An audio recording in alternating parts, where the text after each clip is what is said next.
नमस्कार दोस्तों, India S TV में आप लोगों का बहुत बहुत स्वागत है। मित्रों, मिल्कीपुर विधानसभा उपचुनाव संपन्न हो गया, मतगणना भी हो गई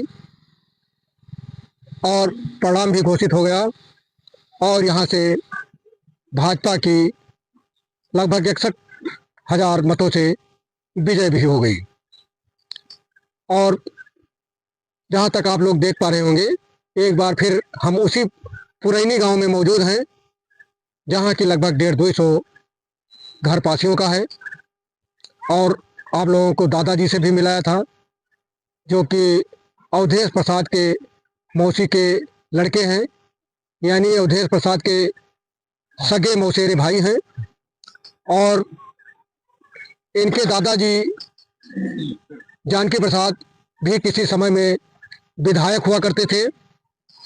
और आप लोगों ने वो भी वीडियो देखा होगा जिसमें इन्होंने बताया था कि हमारे दादा जानकी प्रसाद ने ही अवधेश को टिकट दिलाया था, लेकिन अवधेश प्रसाद ने वो उपकार नहीं माना और टिकट पाने के बाद वो जीतते गए, आगे बढ़ते गए, मंत्री बनते गए, उसके बाद आज सांसद भी हो गए और फिर अपने लड़के को भी मैदान में उतार दिया, लेकिन अपने उस मौसेरे भाई से मिलने नहीं आए जिसने उनकी इतनी मदद की थी कि पहला टिकट इन्होंने ही अवधेश प्रसाद को दिलाया था। तो इन्होंने घोषणा किया था कि जैसे वह हमसे नहीं मिल रहे हैं तो यहाँ किसी पासी बिरादरी की या किसी पासी प्रत्याशी की नहीं गलेगी। यहाँ से अगर वोट पड़ेगा तो बीजेपी के पक्ष में पड़ेगा, चंद्रभान पासवान के पक्ष में पड़ेगा। और यहाँ पर पूरी तरह से एक तरफा इन्होंने बताया था कि भाजपा को वोट पड़ेगा और भाजपा विजय हासिल करेगी, क्योंकि अब चंद्रभान पासवान जीत चुके हैं, बीजेपी को विजय मिल चुकी है। इस बीच एक बार फिर हम दादाजी से मुखातिब हैं और अभी आप लोगों को बात कराते हैं। दादाजी, एक बार फिर से अपना परिचय दे दीजिए। आपका शुभ नाम? हमारा नाम पन्ना लाल है। मैं विधानसभा मिल्कीपुर ग्राम सभा देवरिया के पुरैनी गांव का रहने वाला हूँ। तो दादाजी, ये अवधेश प्रसाद तो आपके मौसेरे भाई हैं?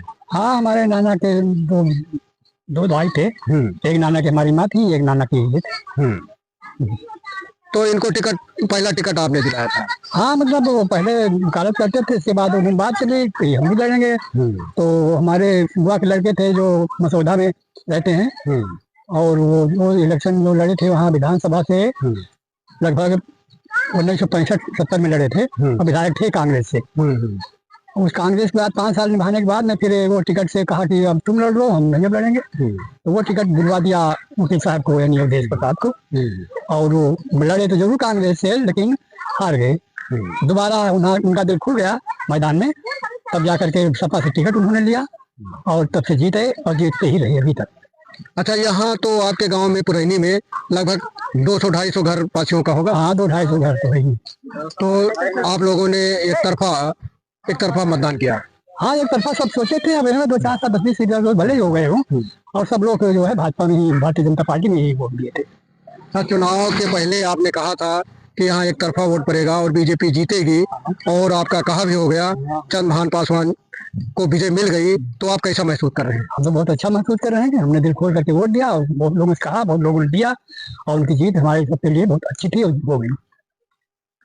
तो चंद्रभान पासवान आपसे मिलने आए कि नहीं आए? अरे तो भी तो 2-3 दिन हुआ, वो बड़े दिन यही हुए। अब कभी याद करेंगे पुरैनी गांव को, तो पासी समाज यहाँ पर पूरा हमारा 250-300 घर पुरैनी पर पासी हैं। कभी न कभी मिलने आएंगे, इसी बात नहीं, सोच रहे हैं कि आएंगे। मतलब आपको भरोसा है कि वो अवधेश प्रसाद नहीं बनेंगे, जैसे कि अवधेश प्रसाद आपसे मिलने नहीं आते थे, वो आपसे जरूर मिलेंगे? हाँ, मिलेंगे, क्योंकि यहाँ बीच में आए थे, अब जीत गए हैं, तब तो जरूर आएंगे। देखिए, दादाजी को पूरा भरोसा है कि चंद्रभान पासवान अवधेश प्रसाद की तरह इस तरह ये नहीं करेंगे कि वो दोबारा यहाँ दिखाई न पड़े, और वो गांव जरूर आएंगे और हम लोगों से भी मिलेंगे। अच्छा दादाजी, आपके यहाँ मान लीजिए वो आते हैं तो कौन कौन सा ऐसा विकास कार्य है जिसे आप लोग उनके सामने रख सकते हैं?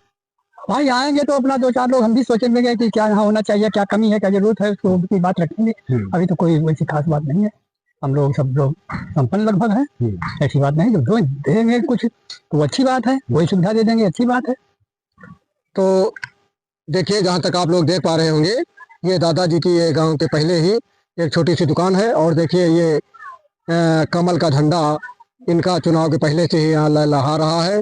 और जब भी कोई मीडिया टीम यहाँ आती थी तो दादाजी दावे के साथ कहते थे कि यहाँ पर सभी पार्टियों का मत एक तरफा बीजेपी के पक्ष में पड़ेगा। यही बात ना? हाँ, पड़ा पड़ेगा, पड़ा भी, जीत भी आई। अच्छा, कोई दिक्कत तो नहीं हुई? नहीं, कोई दिक्कत नहीं, बहुत आराम से प्रशासन का पूरा सहयोग था और वहाँ भाजपा से वोट पड़ गया समय से, कोई बात नहीं। अच्छा, अवधेश प्रसाद तो आपसे मिलने नहीं आए? अब क्या मिलेंगे, वो बहुत दूर हो गए हैं हमसे। हाँ, वो मिलेंगे नहीं। अच्छा, तो कुछ आपने, जैसे भाजपा को विजय मिली तो कुछ आपने जश्न वश्न मनाया? अरे जश्न मनाने लायक नहीं है हम लोग, और फांसी बिरादरी है, छोटे मोटे सब कार्यकर्ता हैं, छोटे मोटे काम वाले हैं, कोई कितना धंधा काम पानी किसी को होता नहीं है, तो इस तरह जी रहे हैं। क्या जश्न मनाए, उसमें खर्चा लगता है, उतनी खर्चा है नहीं हम लोगों के पास। बस दिल से आशीर्वाद है कि हाँ जीत गए, इतना हमें बहुत है। मतलब आप आशीर्वाद दे रहे हैं कि वो जीत गए, और आपको भरोसा भी है कि वो विकास कार्य करेंगे? हाँ, बिल्कुल करेंगे, इसीलिए तो हम लोगों ने उनको चुना है कि जो कहेंगे वो करेंगे। अब जो विकास कार्य सामने रखा जाएगा, प्रस्ताव रखा जाएगा, इसमें से कुछ तो करेंगे ही। अब सोचेंगे, कभी आएंगे तो प्रस्ताव रखेंगे।